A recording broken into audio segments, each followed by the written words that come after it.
pengembangan sumber daya manusia adalah aktivitas yang dilakukan oleh perusahaan dalam waktu tertentu untuk mengubah sikap dan perilaku karyawan. Berdasarkan skor Human Capital Index, Indonesia berada di peringkat 87 dari 157 negara.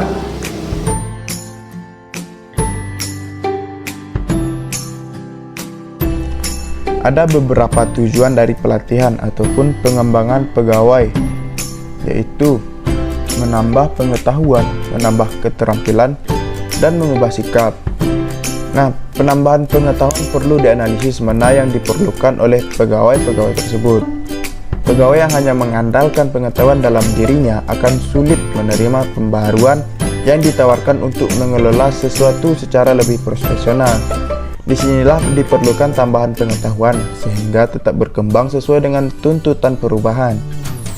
Penambahan pengetahuan tidaklah cukup untuk menjadikan pegawai menjadi profesional. Mereka memerlukan keterampilan yang memadai dalam hubungannya dengan pekerjaan yang diemban. Contohnya seperti keterampilan dalam menggunakan teknologi komputer. Keterampilan ini akan membantu pegawai untuk bekerja secara efektif dan efisien. Pegawai juga diharapkan melalui pengembangan untuk mengubah sikapnya. Sikap yang diperlukan di sini seperti sikap tepat waktu. Pegawai juga dituntut bekerja secara efektif dan efisien agar target perusahaan dapat dicapai. Nah, selanjutnya, fungsi manajemen sumber daya manusia yaitu pertama, pengadaan tenaga kerja. Fungsi ini membahas tentang pengadaan tenaga kerja yang dibutuhkan sesuai dengan kriteria yang ditentukan. Fungsi ini menyangkut penentuan kebutuhan tenaga kerja, seleksi, dan juga penempatannya. Yang kedua, pengembangan tenaga kerja. Fungsi ini membahas tentang meningkatkan kecakapan tenaga kerja dengan memberikan pelatihan sesuai yang diperlukan tiap-tiap bagian pekerjaan. Yang ketiga, pemberian balas jasa. Fungsi ini memberikan kompensasi yang layak dan wajar kepada pegawai yang bertujuan meningkatkan prestasi dan gairah kerja pegawai yang bersangkutan. Yang keempat, integrasi. Fungsi ini menyangkut cara untuk mempertemukan kepentingan individu dengan kepentingan organisasi dan masyarakat. Utamanya menyangkut dengan masalah upah, kompensasi, harga diri, PHK, dan dicari jalan keluarnya agar tercipta suasana yang aman dan tentram. Selanjutnya, pemeliharaan. Fungsi ini bertujuan pada mempertahankan, memelihara, dan memperbaiki kondisi-kondisi yang tidak memungkinkan, yang layak, dan yang dapat mengganggu pelaksanaan aktivitas dalam tubuh perusahaan.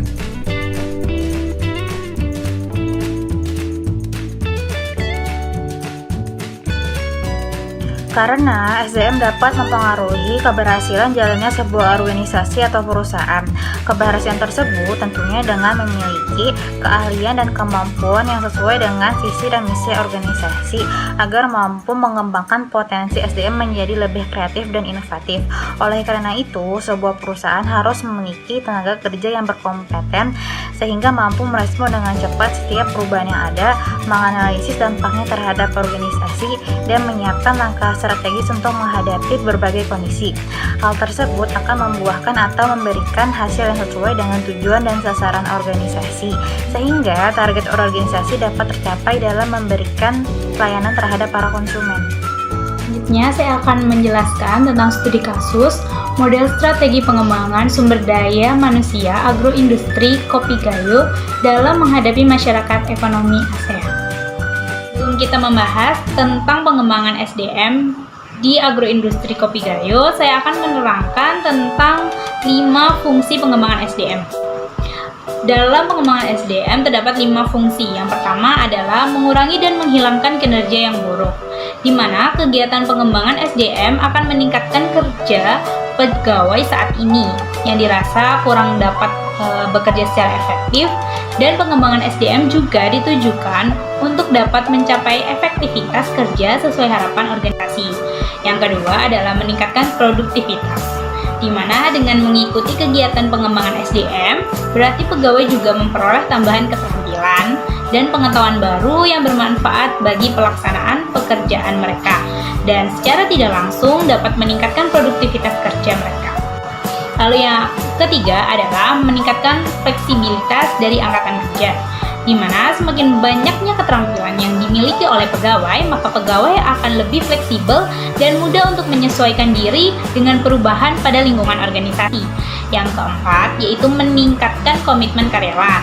Melalui kegiatan pengembangan SDM, pegawai diharapkan memiliki persepsi yang baik tentang organisasi, yang secara tidak langsung dapat meningkatkan komitmen kerja pegawai serta dapat memotivasi mereka untuk menampilkan kinerja yang baik.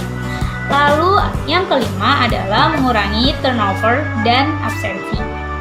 Semakin besarnya komitmen pegawai terhadap organisasi memberikan dampak terhadap adanya pengurangan tingkat turnover absensi.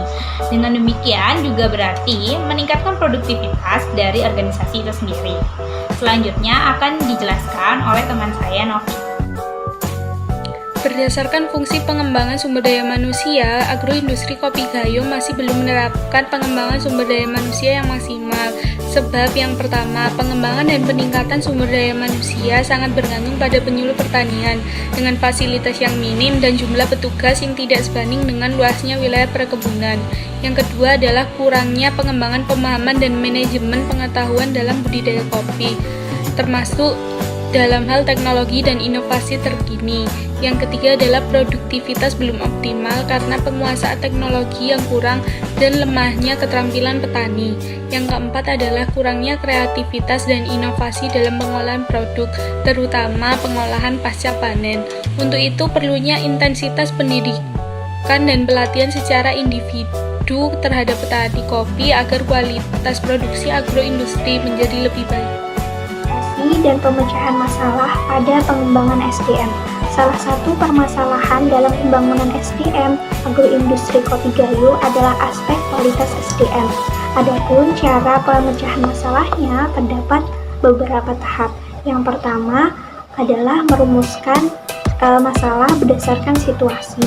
Pemetaan masalah dapat dilakukan dengan cara rich picture yang menekankan pada struktur, proses, hubungan, dan memvisualisasikan melalui simbol-simbol. Berdasarkan hasil rich picture, bahwasanya persoalan agroindustri kopi gayo ini mencukupi pengembangan SDM mulai dari keterbatasan dan kualitas SDM, pengembangan iptek, pendidikan, dan juga keterampilan. Yang kedua, mengekspresikan situasi permasalahan atau merepresentasikan keadaan sekarang. Kemudian yang ketiga adalah mendefinisikan akar permasalahan dari sistem yang relevan. Pada tahap ini, merumuskan definisi permasalahan itu sendiri. Kemudian di tahap yang keempat, adanya membangun model konseptual. Berdasarkan root definition, setiap elemen permasalahan didefinisikan, yang kemudian dibangun konseptual untuk mencapai tujuan yang ideal. Kemudian pada tahap 5 itu membandingkan model konseptual dengan dunia nyata. Setelah model konseptual diperoleh, maka tahapan selanjutnya adalah melakukan perbandingan konsep dengan dunia nyata yang menghasilkan rekomendasi tentang apa yang sebaiknya harus dipertahankan, harus ditinggalkan, atau ditinjau kembali. Kemudian yang keenam, menetapkan perubahan yang layak diinginkan. Nah, di sini itu mengidentifikasi dan mencari perubahan yang diinginkan secara sistemik dan layak. Kemudian di tahap terakhir ialah melakukan tindakan perbaikan atas permasalahan. Dan di sini juga terdapat adanya rekomendasi perubahan yang dapat diimplementasikan. Selanjutnya ada proses pengambilan keputusan berdasarkan evaluasi terhadap studi kasus dari agroindustri kopi gayo.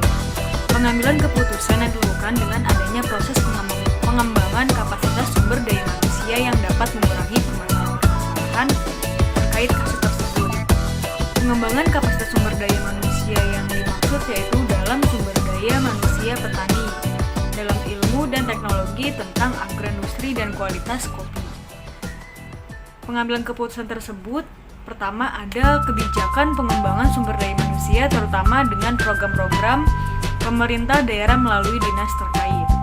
Berbagai bentuk kerjasama antar pemerintah maupun swasta maupun negeri dan perguruan tinggi sangatlah penting dilakukan agar peluang-peluang dalam rangka implementasi kebijakan pengembangan sumber daya manusia dapat dilaksanakan secara inovatif dan variatif melalui pendekatan-pendekatan sosial kemasyarakatan dengan memperhatikan kearifan lokal. Terbentuknya kebijaksanaan tersebut diharapkan dapat membangun pengetahuan yang baik secara bersama-sama bagi seluruh elemen yang ada di agroindustri Kopi Gayo, yang terlibat untuk memiliki rasa tanggung jawab dalam merencanakan, mengendalikan, dan memperbaiki pengembangan kapasitas sumber daya manusia agroindustri Kopi Gayo secara berkelanjutan untuk ke depan. Ya, selanjutnya yaitu ada proses pengambilan keputusan berdasarkan evaluasi terhadap proses terkait, yaitu yang kedua sistem sertifikasi produk, dan yang terakhir yaitu inisiasi secara swadaya dari komunitas pencinta kopi di tingkat lokal dan lembaga-lembaga penelitian baik perguruan tinggi maupun pemerintah seperti BPT atau bisa disebut juga dengan Balai Pengkajian Teknologi Pertanian. Ya, sekian dari presentasi kelompok 3. Mohon maaf bila ada salah kata. Wassalamualaikum warahmatullahi wabarakatuh.